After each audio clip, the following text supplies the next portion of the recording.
Hello students, so welcome back to your online sessions. I hope you all are fine at your homes. Students, as you know that we have finished with the half-yearly exams and you all know that how you have performed in your half-yearlies. Now again you are going to get your assignments and you all know that you are going to get marks based on these assignments only depending on how regular and how timely you submit your assignment. So be regular and send your assignments on time. Okay, so let's get started.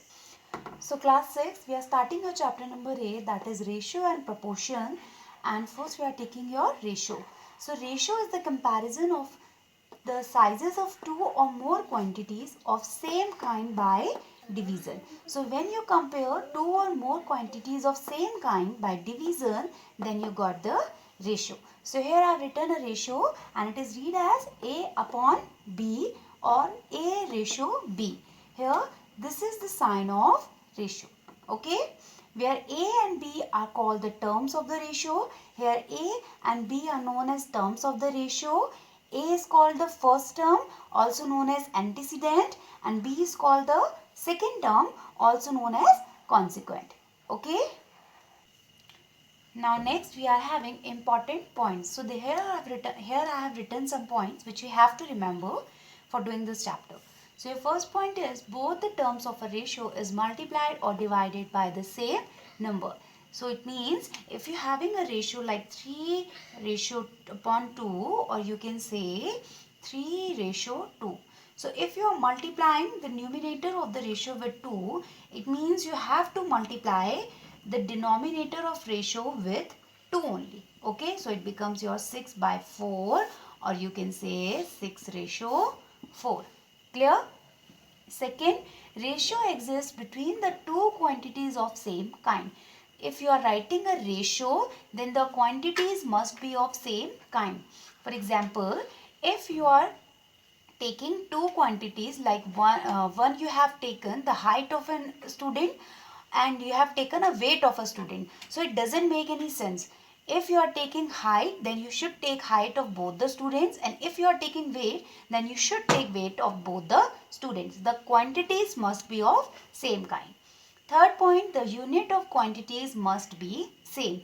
It means whatever the quantities, for example, they have given you 3 kilometer and they have given you 30 meter, and they told you to find out the ratio between these two. So either you have to convert this kilometer into meter or convert this meter into kilometer, and then only you can find its ratio.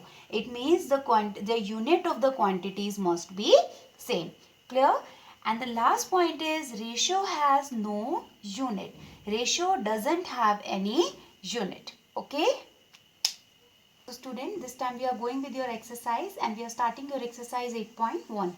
Your first question is expressed in simplest form. It means you have to reduce this ratio to its simplest form.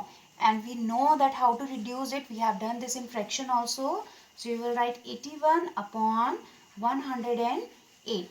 And I told you the best method is to reduce just to the cutting. It means dividing both the numerator and denominator with the same number. So I divided with 9 by 9. So 9 9s are 81. 9 1s are 9. Carry goes 1. It become 18. And 9 2s are 18. So this become your 9 by 12. Again they both goes in table of 3. So 3 3s are 9 and 3 4s are 12. And become 3 upon 4.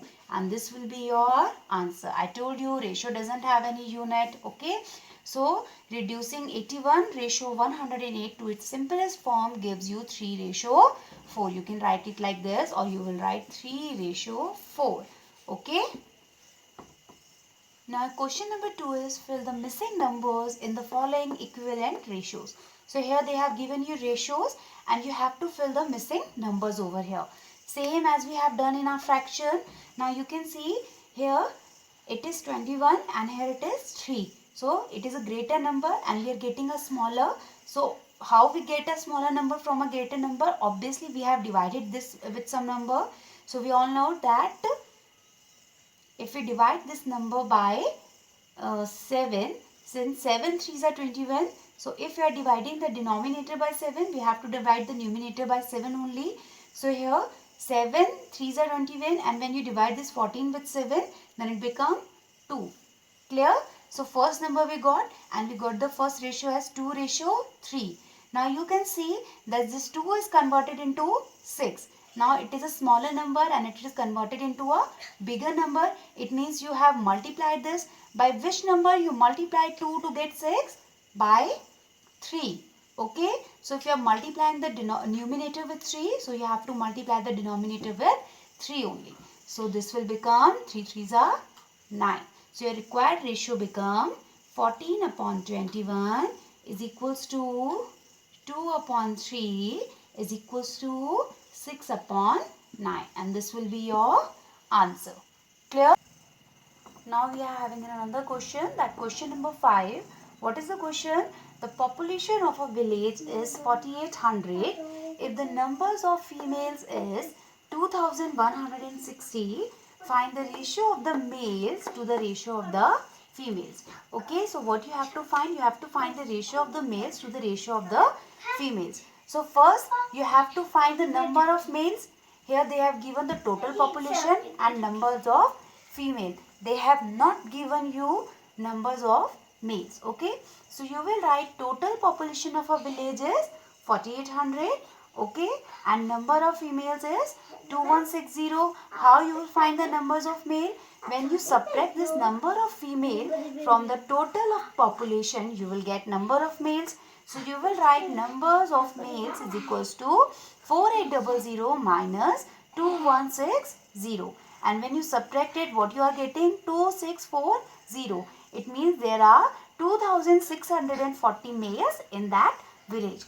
Now what you have to find? You have to find the ratio. So you will write therefore the ratio of the males to the females. You have to find the ratio of males to the females. It means the number of the males will be written in the numerator and the numbers of female will be written in denominator. Okay, and after cutting it, you are getting 11 by 9. You have to do the cutting by yourself in your rough copy.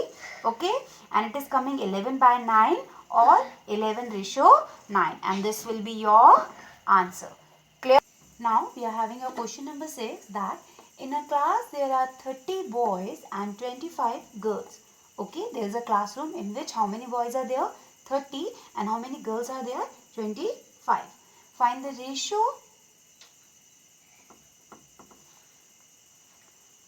So your question number 6 is, in a class there are 30 boys and 25 girls.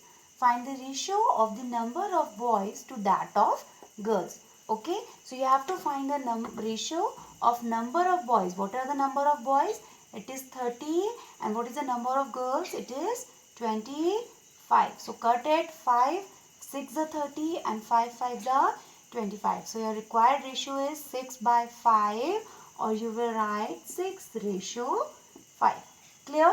Second part is girls to the total number of students. So what is the number of girls? 25, and total students will be number of boys plus number of girls. So 30 plus 25 is equals to 55. So therefore your required ratio is 25 by 55, and cut them. That is 5 5s are 25 and 5 11s are 55. So your ratio will be 5 by 11, and this will be your answer. Clear? So students, practice more sums from this exercise and take care of yourself.